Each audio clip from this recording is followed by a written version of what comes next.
Hi guys, I'm back and maghimot ta karon og separate video about sa kung pag-apply to Finland and I know everyone is asking nagaw na unang ano wala pa ni siya nakalarga no. So atong i-discuss karon guys based on my experience guys no. So way back December 2022 guys nag-apply ko through online kaning Top Make Manpower International Services Incorporated. So before ko ana guys ni apply, ako sa gyung gi-check sa PUEA kung legit ba gid ang agency. So legit sila guys. So na sila license no. And then nag-adto ko sa ilang page which is the Top Make Manpower International Services Incorporated. So nag-submit ko guys i-click lang ninyo ang link and then mag-submit mo ang documents. So sila ray mo ingon ana guys unsay kulang ninyo guys no. So before sa akong pag-apply gidawat ang mga no experiences. So katong mga BSN nga BUBN ana caregivers, assistant nurses. So guys, sila rin mo email sa imo guys kung unsay imong kulang nga requirements. So inyo yung i-prepare ang inyong mga certificates sa school, katong mga TOR, certificate of training sa OJTs, inana. So ang bag-ong gi-announce man gud sa mua is from 2022 nga mga experiences. So nag-update me guys before kay di na kailangan og notary. Pero karon guys gipa-notary jud na mo ang mga certificate of employment. So amo na siyang gi-resubmit. So nag-update ni sa mo ang certificate of employment. And then ang moto no, ang first is Top Make Manpower International Services Incorporated. Di ako nag-apply. Nasa Baguio ang ilahang main agency. So, mamajud na ilang agency sa Baguio City. Number 2, submit documents through link. So, another is 2 years above ang experience, no? So, depende gyapon guys sa employer, no? And then, next, mag-email ang TopMake sa inyo ha, guys, about sa orientation. So, moto na orient ko January 23, 2023. And then, naara di mo guys kung gusto ka mo online mo og Finnish language kay mo na siya ang ihatag nga kit PDF through online para imo nang pag-aralan para sa for interview. So kung ready na ka magpa-interview guys, kay hatagan man kanila kay mi hoydan na PDF no nga kit for Finnish language nga course no. So, mo email sila. Depende man good guys, kisa mo ang sitwasyon before kay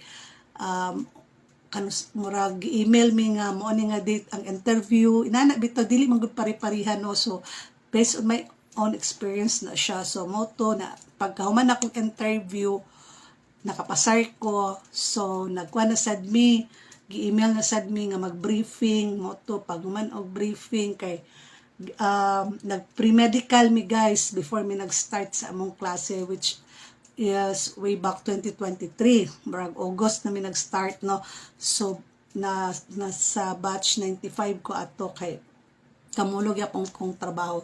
So, na pre-medical ko ato guys which is fit to work and then mo to start na dayon mi og yung mahoydan nga Finnish language course kay mandatory gina siya guys nga moagi jud ta og Finnish language course which is free training na siya online.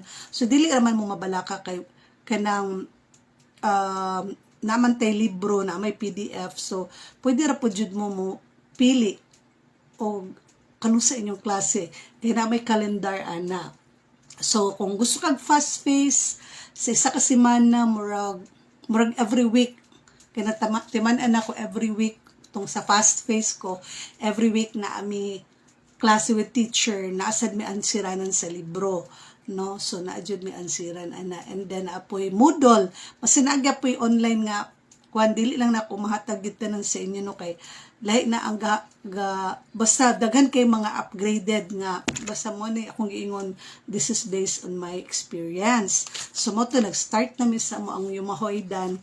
Humana na mi sa Yumahoydan, Namahoydan 1, Namahoydan 2, Namahoydan. So tanan nga libro amo na nang nahuman, and then ana mi karon sa review for a 2.2 exam, which is naghulat gihapon mi sa mo ang kanus ami i-deploy, kanus ami mo, kanus ang wala mi kabalo unsang bulana or unsang tuiga. Basta gahulat ra gyud mi guys sa emails among agency and our ang partners sa Top Make Manpower International Services is Silk Road, and then kung kinsa tong gusto mo apply, sa gusto lang mo apply, nga naa din na sa example sa Middle East, na sa Singapore, na sa Hong Kong, pwede kay mo apply through Silk Road kay mas dali ang process kung mo direct mo kay Silk Road, no? So actually ang amo ra yung bayaran ana puhon guys, sama sa akong giingon before, plane ticket going to Finland, pre-medical, final medical, pato mga biometric, maura man to, sa pa among bayaran. O mura na among bayaran guys, no? So o free ang training.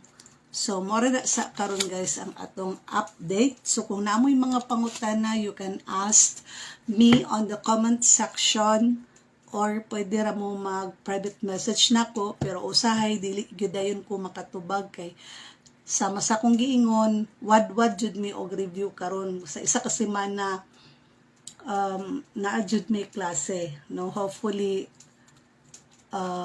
masabtan ninyo kay kanang mandatory gid nga mahumana mo amo ang review. So I know sabi lagi sa giingon sa uban nga subject sa uban nga country na agya po na siya nga mandatory gyud ang language. So mao ra to guys, salamat sa pagsabot and God bless you all. Happy Sunday.